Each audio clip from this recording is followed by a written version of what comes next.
name is Yinfeng Guo, the Chief Technical Advisor and the Manager of UNDP GEF Yellow Sea Larger Marine Ecosystem Phase 2 project. I'm very glad to be here. Probably, all of you know, something about the Yellow Sea. It's a larger marine ecosystem bordered by People's Republic of China, Democratic People's Republic of Korea, also Republic of Korea, with a total area of 400,000 square kilometers. This area is very rich in biodiversity. For example, 40% of the water birds in the East Asia and Australasia flyway use the coastal wetlands of the Yellow Sea, in particular in intertidal mudflat, as the wintering stopover during their migration.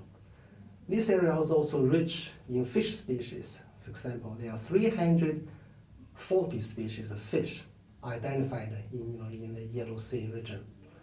And the region is highly productive in terms of fishery.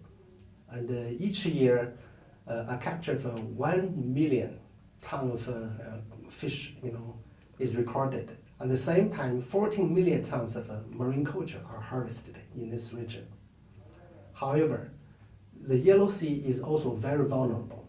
For example, some of the issues are related to the ecosystem health, in particular pollution, inputs of nutrients or excessive inputs of nutrients into the Yellow Sea, which will cause eutrophication, as you all know, and ultimately the harmful algae blooms.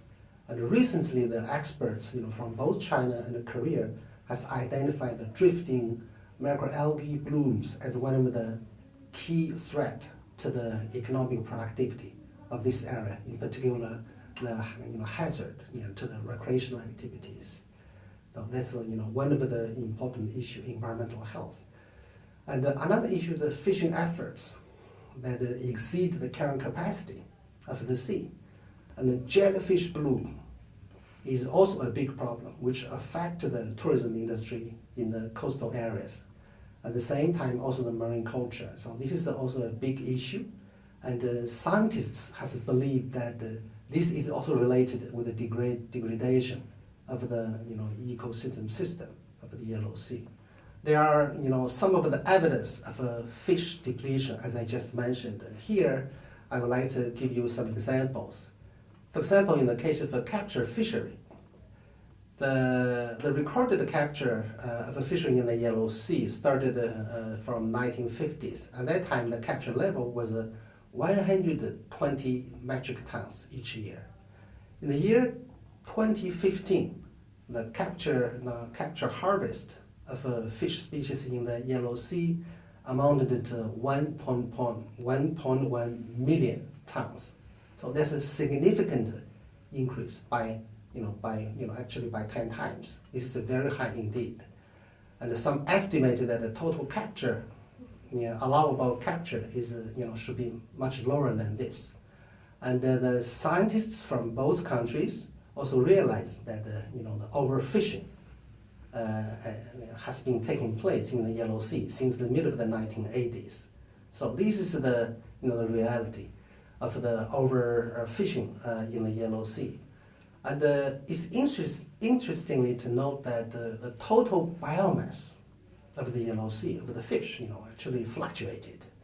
And in the past 10 years, there's even a stable situation, and also the trophic level remains stable. So this is something very unique also about the Yellow Sea.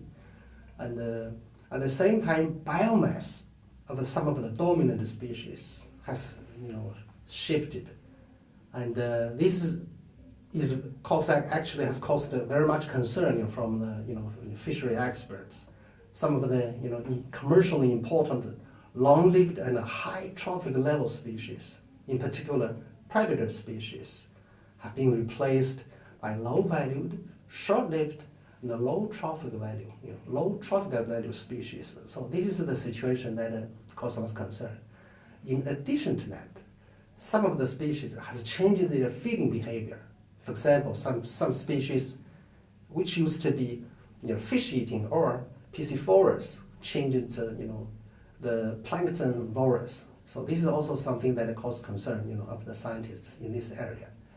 So with these, scientific findings, agreed between the fishery scientists from China, also our Korea, the two countries, has taken a lot of efforts actually to restore the depleted fishery stock. That's one of the priority of the strategic action program of the YSLME.